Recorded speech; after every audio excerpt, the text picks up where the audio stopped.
Bersedia. 1.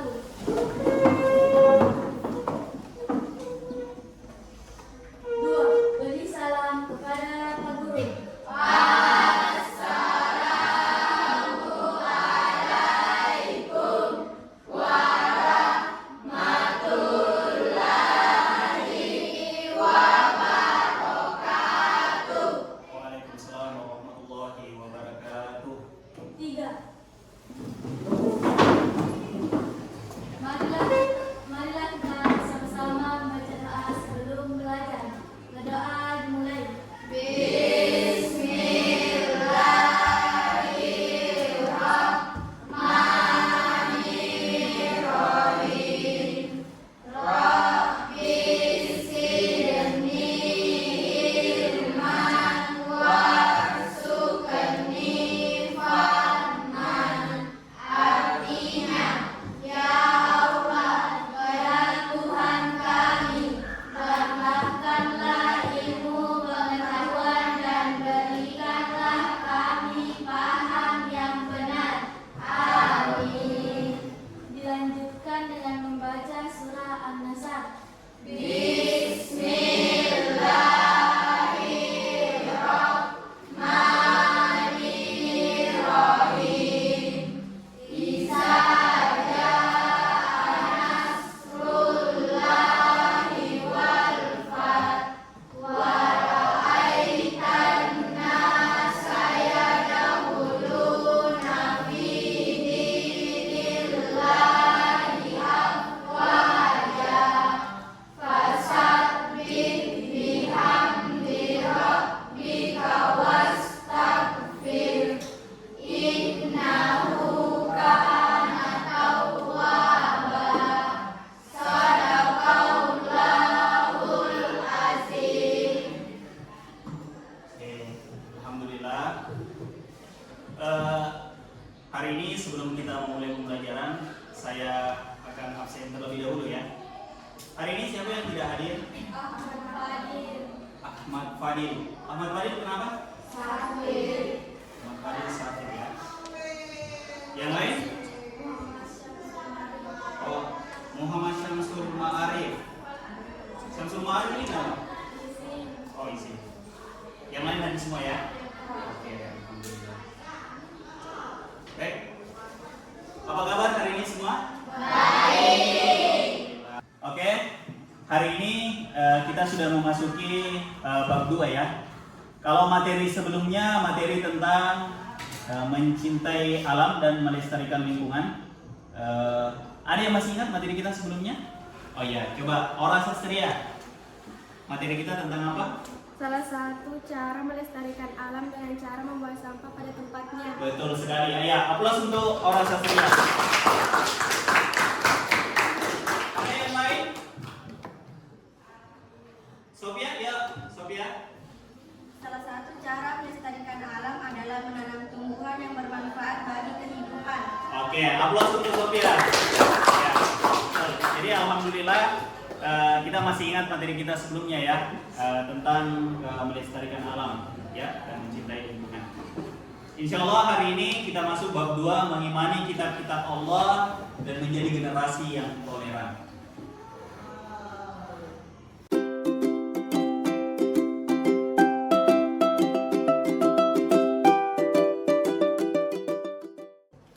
Oke, untuk hari ini kita akan belajar di bab 2 yaitu meyakini kitab-kitab Allah menjadi generasi pecinta Al-Quran yang toleran.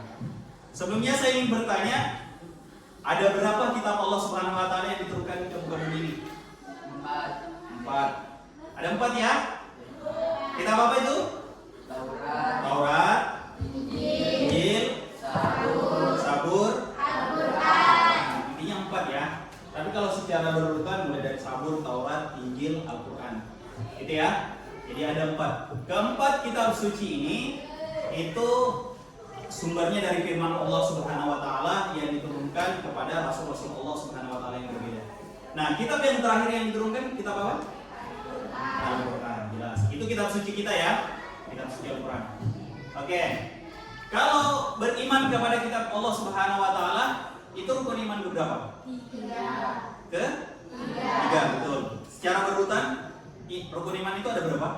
6 ya. Yang pertama iman kepada Allah. Yang kedua malaikat Allah. Yang ketiga ya kitab Allah Subhanahu wa taala. Yang keempat rasul Allah. Yang kelima hari kiamat. Yang keenam jadi iman kepada kitab Allah Subhanahu wa taala. Kitab-kitab Allah Subhanahu wa taala itu ada masuk rukun iman yang ketiga. Nah, itu. Jadi kalau mau dibaca sebenarnya mudah, dari Allah Subhanahu wa taala, kemudian malaikat. Apa yang dibawa malaikat? Kitab Allah Subhanahu wa taala, kemudian diturunkan kepada rasul. Nah, kalau mau diceritakan ya. Kemudian berisi tentang hari kiamat dan qada. Itu kalau mau disambung dengan ini. Oke ya. Jadi seperti itu. Oke. Jadi silakan diperhatikan, meyakini kitab-kitab Allah menjadi generasi pecinta Al-Quran.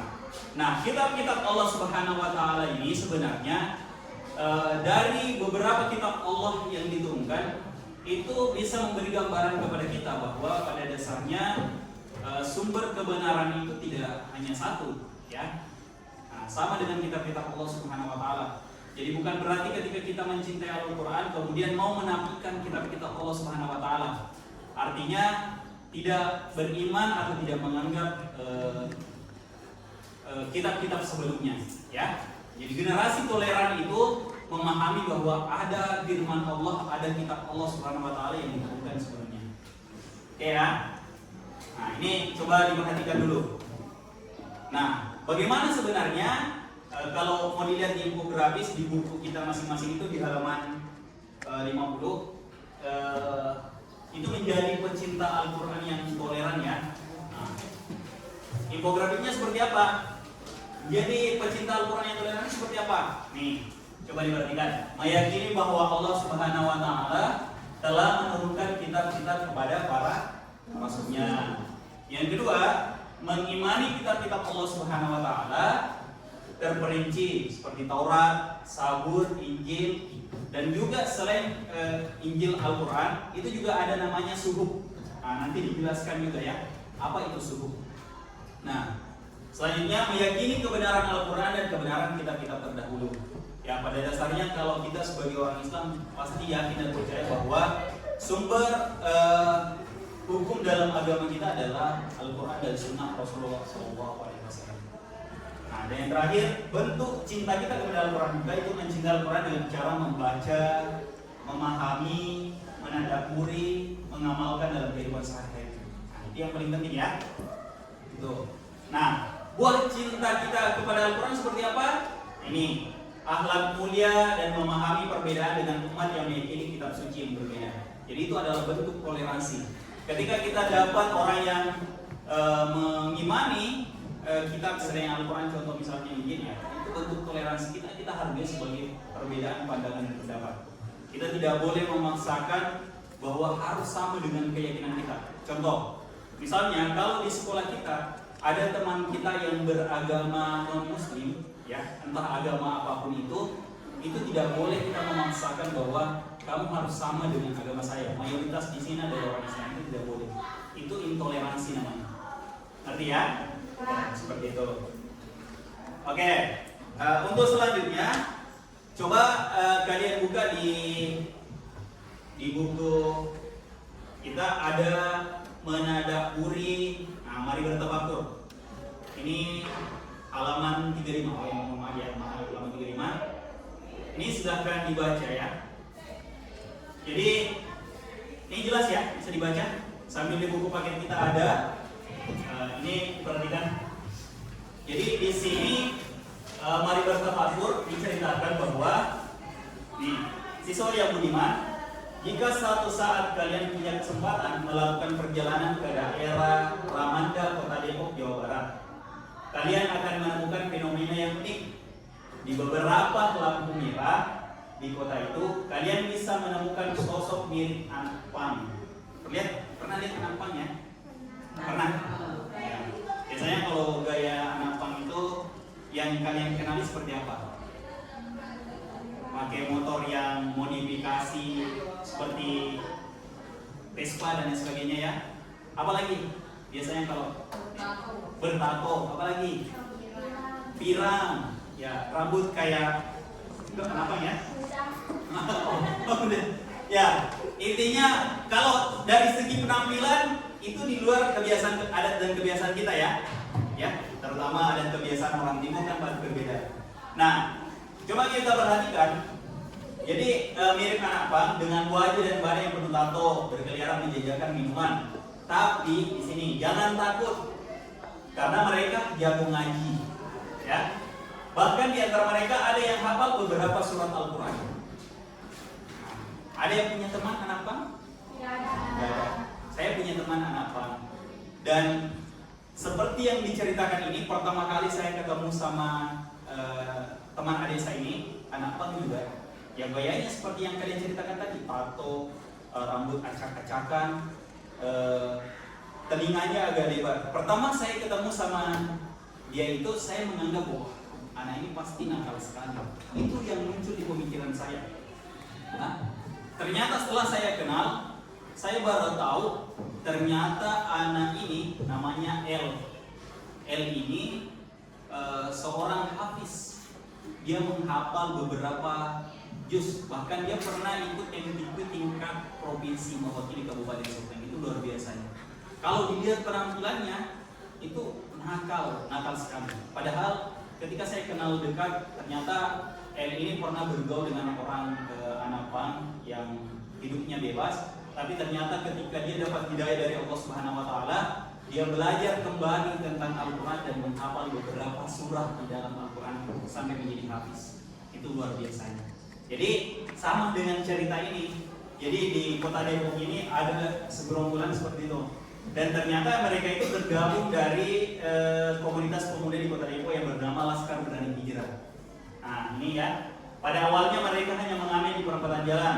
Kemudian komunitas LBH kemudian memberikan mereka modal. Selain diberi modal, mereka juga diajak belajar mengaji, menghafal Al-Quran.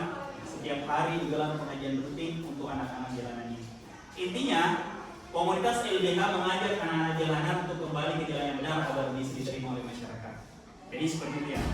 Dari cerita Mari Bertafakur ini, itu sebenarnya memberi pelajaran kepada kita bahwa pada dasarnya kita tidak boleh menghakimi orang langsung dari apa yang tampak, ya. Misalnya contoh kita lihat, oh ada yang nakal, dari penampilannya nakal, kemudian kita tidak mau seolah-olah tidak pernah berinteraksi. Ya, bentuk toleransi kita ya berinteraksilah dengan siapapun, tetap berbuat baik dengan siapapun, karena pada dasarnya akhlak dan tingkah laku perilaku seseorang itu tidak selamanya tampak dari apa yang kita lihat. Gitu ya? Ya, sampai di sini paham ya? Oke. Ya.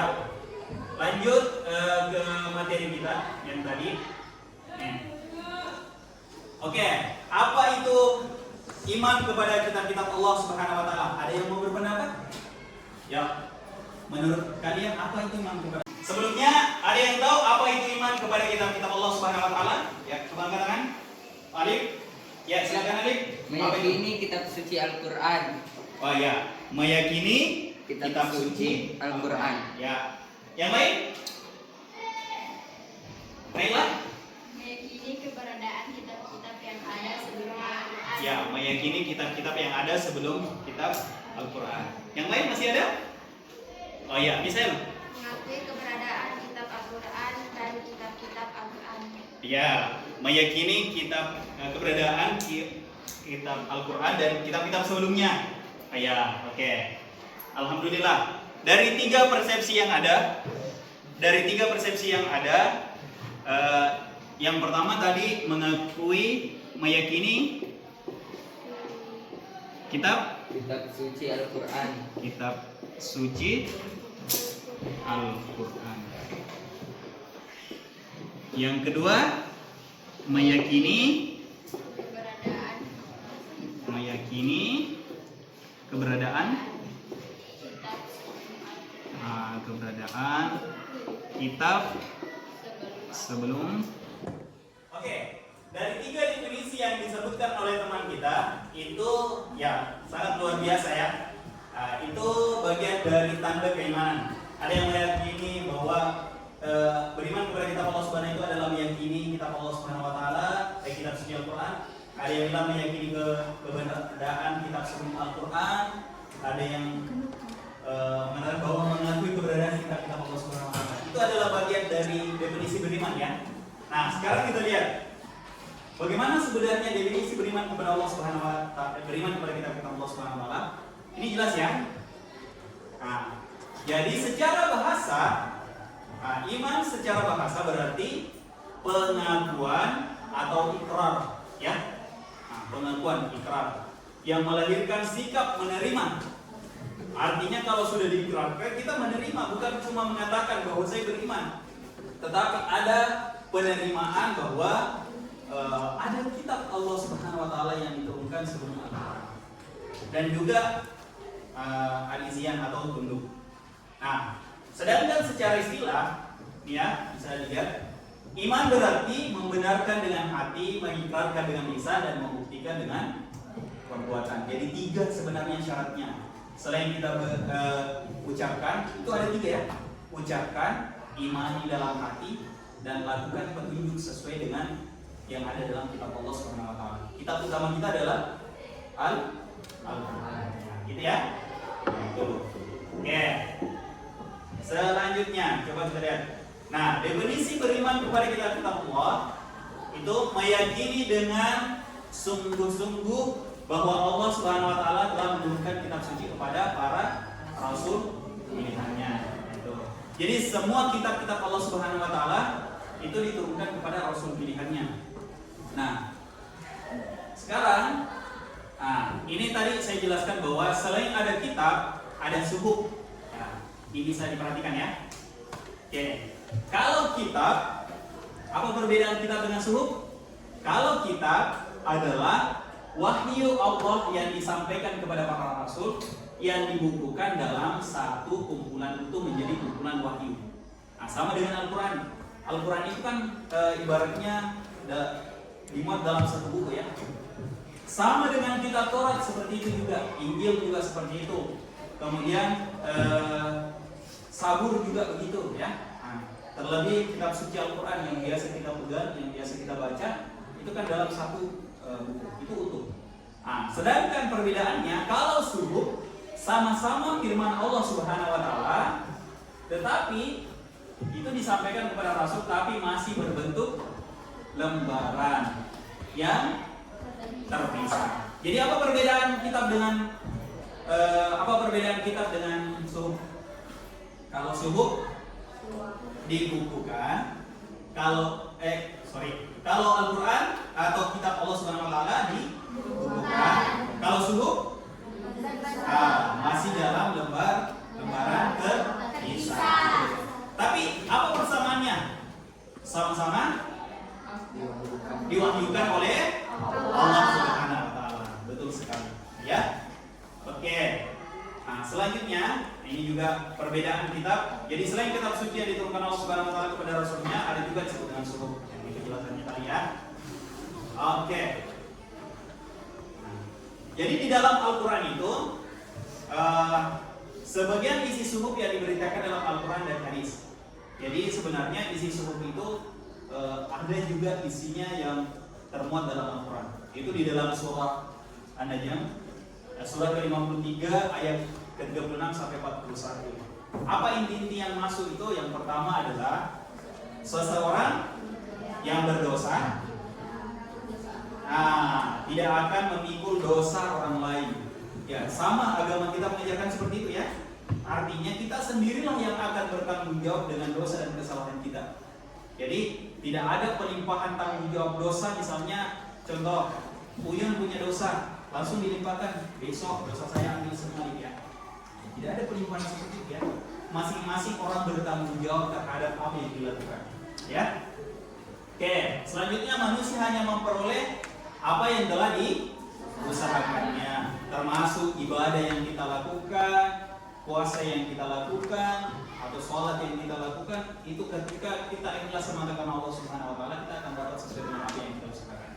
Nah, selanjutnya perbuatan manusia kelak akan diperlihatkan kepadanya. Nah, ini berkenan juga dengan isi Al-Quran ya. Ini tidak menyalahi Al-Quran. Karena sekecil apapun yang kita lakukan di dunia ini pasti akan dipertanggungjawabkan di hadapan Allah Subhanahu wa taala.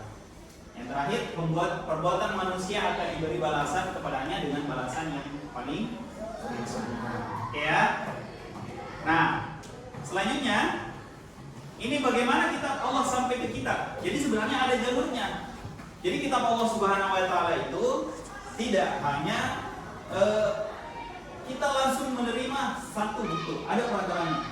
Ini bisa dilihat ya. Jadi sumbernya dari siapa?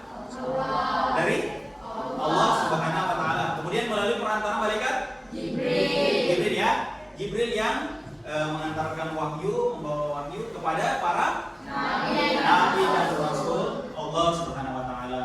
Kemudian dari para nabi dan rasul Allah Subhanahu wa taala disampaikan kepada umatnya, disampaikan kepada sahabatnya. Kemudian secara turun-temurun itu terus mengalir dari para sahabat, kemudian dari sahabat Nabi ini turun lagi ke tabi'in, namanya tabi'in setelah para sahabat, kemudian tabi'in, kemudian ulama, kiai yang belajar tentang agama, dibawalah agama itu ke negara kita, sampai ke kampung kita juga bisa mengenal Islam. Ya, sampai hari ini. Maka bersyukurlah kita dari proses Allah menurunkan Al-Quran itu kepada Nabi dan Rasul, disampaikan kepada sahabat Nabi, umat Rasul, kemudian secara turun-temurun beransur-ansur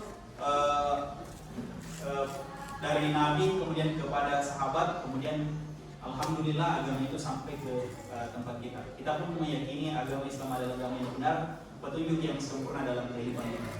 Seperti itu ya. Oke. Selanjutnya, nah, apa sebenarnya hukum beriman kepada Allah Subhanahu wa taala? Ya. Apa hukum beriman kepada Allah Subhanahu wa taala? Nah, sekarang hukum beriman kepada kitab-kitab Allah adalah fardu ain. Fardu ain ya. Jadi kalau hukum itu ada dua. Ada yang tahu? Ayat. Ada dua jenis fardu, yaitu fardu ain adalah kewajiban yang dikerjakan setiap muslim yang telah memenuhi syaratnya. Oke, itu fardu ain, betul ya. Kalau fardu kifayah? Fardu kifayah adalah ibadah yang ditinggalkan maka dosanya akan ditanggung bersama-sama dan bisa diwakilkan. Oke, betul. Apa itu untuk teman kita? Jadi dalam hidup itu ada dua fardu ya. Fardu kifayah dan fardu ain. Kalau fardu ain itu secara individu menjadi tanggung jawab kita bersama, tidak boleh diwakilkan, ya. Kalau fardu kifayah ibaratnya kita ini satu kampung dan ada kewajiban yang telah ditentukan. Ketika sudah ada yang mewakili untuk melakukan, maka terlepaslah kewajiban kita. Nah, kalau fardu ain itu secara personal, tidak ada perwakilan. Maka mengimani kitab-kitab Allah Subhanahu wa taala itu harus dilakukan setiap orang-orang yang beriman kepada Allah Subhanahu wa taala. Seperti itu ya. Oke.